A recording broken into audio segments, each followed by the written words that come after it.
তোর বাবা কাজে গেছে মা। ও, কখন আসবে মা? চলে আসবে, আর কিছুক্ষণ পরেই চলে আসবে মা। ও আচ্ছা মা, আমি তাহলে খেলা করতে গেলাম। এই বলে ইতি খেলা করতে চলে যায়। আর তখন রাজু বাড়িতে ফেরে। কি গো, এইভাবে মাথায় হাত দিয়ে বসে আছো কেন?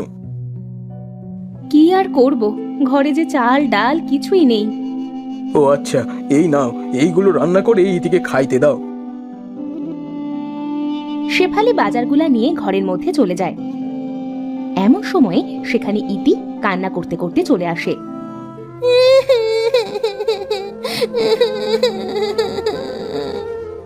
কি রে মা, কান্না করছিস কেন? বাবা জানো, রাফি আমায় ধরে মেরেছে। তোকে না বলেছি রাফির সাথে খেলা করতে যাবি না? চল ঘরে চল।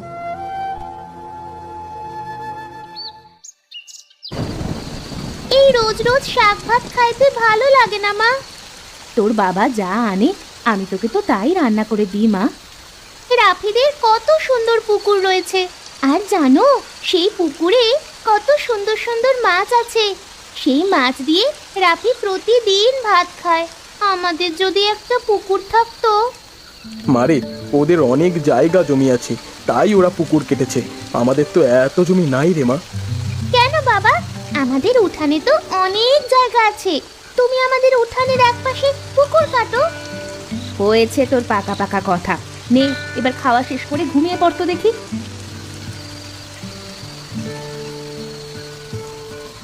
বউ, ইতি তো খারাপ কিছু বলে নাই। আমরাও পারি উঠানের এক পাশে একটা পুকুর কেটে তাতে মাছ চাষ করতে। তা তো তুমি ঠিক বলেছ। আর এখন যা বৃষ্টি হচ্ছে তাতে পুকুরের পানি ফুরাবে না। কাল সকালে পুকুরের কাজে লেগে যাব ভাবছি। রাজু শেফালির খাওয়া শেষ করে ঘুমিয়ে পড়ে।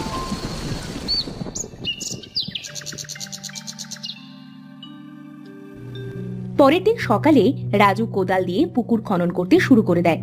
ইতি সকালে ঘুম থেকে উঠে এসে দেখে তার বাবা পুকুর খনন করছে। বাবা, তুমি পুকুর খনন করছো? হ্যাঁ মা, এখানে মাছ ছাড়বো। কি মজা, কি মজা! আমাদের উঠানে মাছ চাষ করব। হ্যাঁ রে মা, আমাদের উঠানে আমরা মাছ চাষ করব। চল এবার খেয়ে পাঠশালায় যাবি, চল। এরপর শেফালি ইতিকে নিয়ে ঘরে যায়। তখন লিটন সেখানে আসে। ও রাজু ভাই, এখানে কি করবে? মাছ চাষ করবো ভাই। তাই এই ঘরের সামনে মাছ চাষ করবে? হ্যাঁ ভাই, কি করব আর, আমার তো জায়গা জমি নাই, তাই উঠানেই মাছ চাষ করব। তা বেশ ভালো। কি মাছ চাষ করবে ভেবেছো কিছু? না ভাই, দেখি কি মাছ চাষ করা যায়। আচ্ছা, আমি এখন যাই ভাই। এই বলে লিটন সেখান থেকে চলে যায়। রাজু উঠানে মাছ চাষ করবে।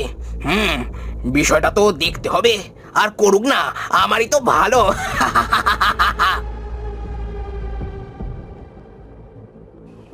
এইদিকে রাজুর পুকুর কাটা শেষ হয়ে যায়। শেফালি পানি নিয়ে এসে বলে, এই নাও, পানিটুকু খেয়ে নাও। হ্যাঁ হ্যাঁ, দাও।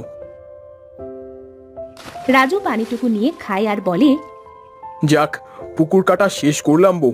এবার পুকুরটা পানি দিয়ে ভরাট করতে হবে। তোমায় কষ্ট করে আর পানি দিয়ে ভরাট করতে হবে না গো। দেখো আকাশে মেঘ হয়েছে, মনে হয় আজ রাতে বৃষ্টি হবে। তা তুমি ঠিকই বলছো। তাহলে কাল সকালে আমি মাছের পোনা এনে পুকুরে ছাড়বো।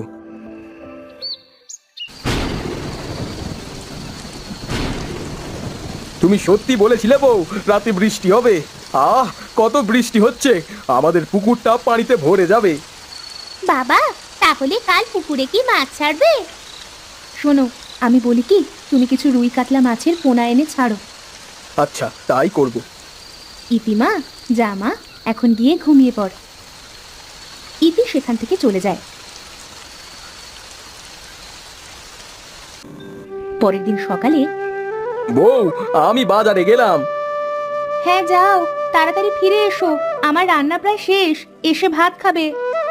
আচ্ছা, আমি চলি। এই বলে রাজু বাজারে চলে যায়।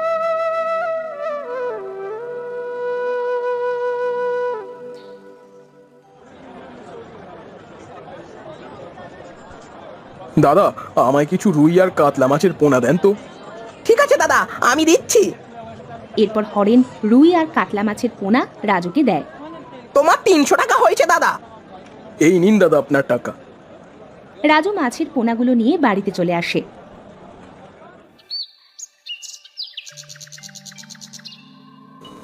তুমি এসেছো? হ্যাঁ বউ, এই দেখো কত সুন্দর মাছের পোনা নিয়ে এসেছি। বাবা বাবা, আমি মাছের পোনাগুলো ছেড়ে দিই পুকুরে। হ্যাঁ মা, নে ছেড়ে দে। ইতি রাজুর থেকে মাছের পোনাগুলো নিয়ে পুকুরে ছেড়ে দেয়।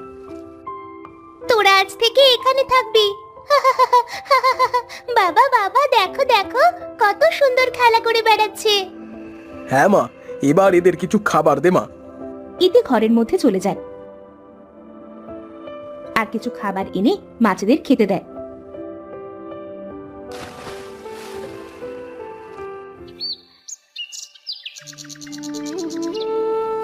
এইভাবে প্রতিদিন ইতি মাছগুলোকে খাইতে দেয়।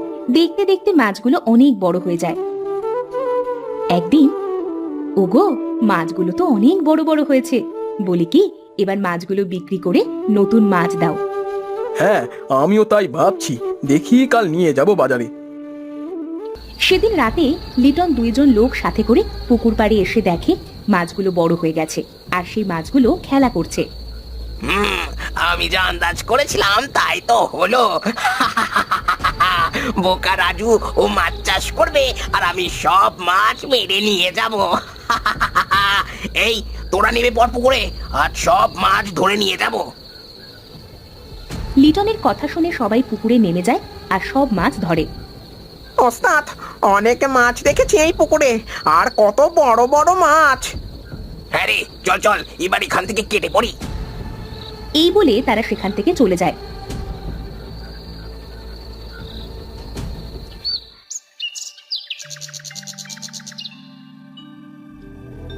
পরের দিন সকালে রাজু পুকুরে জাল ফেলে, কিন্তু কোনো মাছ ওঠে না। এই দেখে সে বলে, কি ব্যাপার, কালো পুকুরে কত মাছ দেখলাম, কিন্তু এখন কোনো মাছ নেই কেন পুকুরে? বলি কি তুমি আরেকবার জাল ফেলে দেখো মাছ পাও কিনা। রাজু শেফালির কথা মতো পুকুরে আবার জাল ফেলে, কিন্তু এবারও কোনো মাছ ওঠে না। না, পুকুরে কোনো মাছ নেই। বাবা বাবা, দেখো পায়ের ছাপ। মনে হয় রাতে আমাদের বাড়িতে চোর এসেছিল। চোর? হ্যাঁ বাবা, আমরা তো এই দিকে রাতে আসি নাই, আর দেখো এখানে একটা মাছও পড়ে আছে। বুঝলাম, তাহলে চোর এসেছিল। ওগো, আমাদের সব মাছ তো তাহলে চোরে খেলো গো, এখন কি করব? আমি আবার মাছ চাষ করব, এবার চোর আসুক চুরি করতে, দেখবে কত মজা। এই বলে রাজু আবার বাজারে গেল মাছের পোনা কিনতে।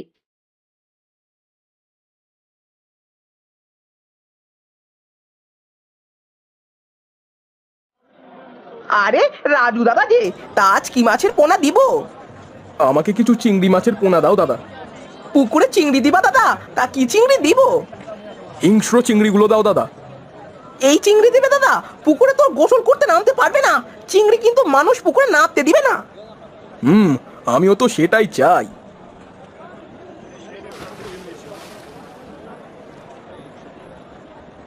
হরেন চিংড়ি মাছের পোনা দেয় আর রাজু সেগুলো নিয়ে বাড়িতে চলে আসে। ও বাবা, এ তো দেখছি চিংড়ি। হ্যাঁ মা, চিংড়ি। এরপর রাজু চিংড়িগুলো পুকুরে ছেড়ে দেয়। ওগো, চিংড়ি মাছ দিলে যে হঠাৎ পুকুরে? চিংড়ি মাছ পানির গভীরে থাকে, আর চোর চুরি করতে আসলে বুঝবে মজা। ইতিমা, তুই প্রতিদিন চিংড়িগুলোর যত্ন নিস মা। রাজুর কথায় ইতি চিংড়িগুলো ঠিকমতো দেখাশোনা করতে শুরু করলো, প্রতিদিন খাবার দিল।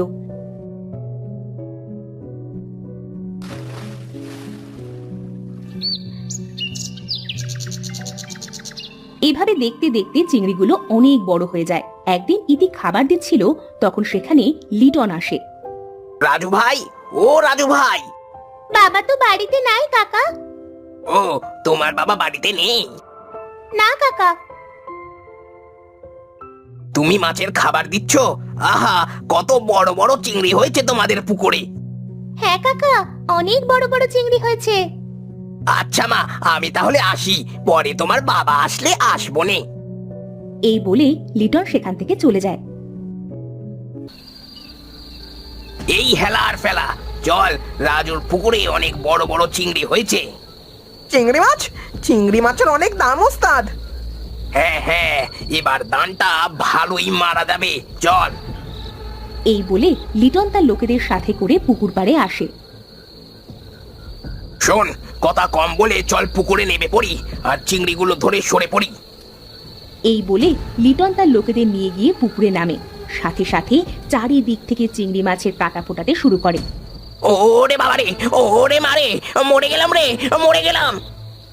চেঁচামেচি শুনে সেখানে রাজু, শেফালি, ইতি ছুটে আসে। লিটন ভাই, তুমি আমার মাছ চুরি করতে এসেছো? আমার ভুল হয়ে গেছে রাজু ভাই, ও মারে, ও বাবারে, ও আহ ও ও আহ আহ। কি মজা কি মজা, চিংড়ি মাছ দিচ্ছে খোঁজা। দেখ দেখ কেমন লাগে আমাদের মাছ চুরি করা। এই পালা পালা, মনে থাকলে আর এই পুকুরে মাছ চুরি করতে আসবো না আর। এই বলে লিটন তার চেলাপেলা নিয়ে সেখান থেকে পালিয়ে যায়। দেখেছো বউ, দেখেছো চোরকে কিভাবে শাস্তি দিতে হয়। তোমার মাথায় যে এত বুদ্ধি, আগে জানতাম না। কাল সকালে মাছগুলো মেরে বাজারে বিক্রি করে এসো। ঠিক আছে বউ। পরের দিন সকালে রাজু মাছগুলো মেরে বাজারে বিক্রি করে। এইভাবে উঠানে চিংড়ি মাছ চাষ করে তাদের সংসার চালাতে থাকে। আর ইতি রোজ চিংড়ি মাছগুলোকে খাবার দিয়ে অনেক আনন্দ পেত।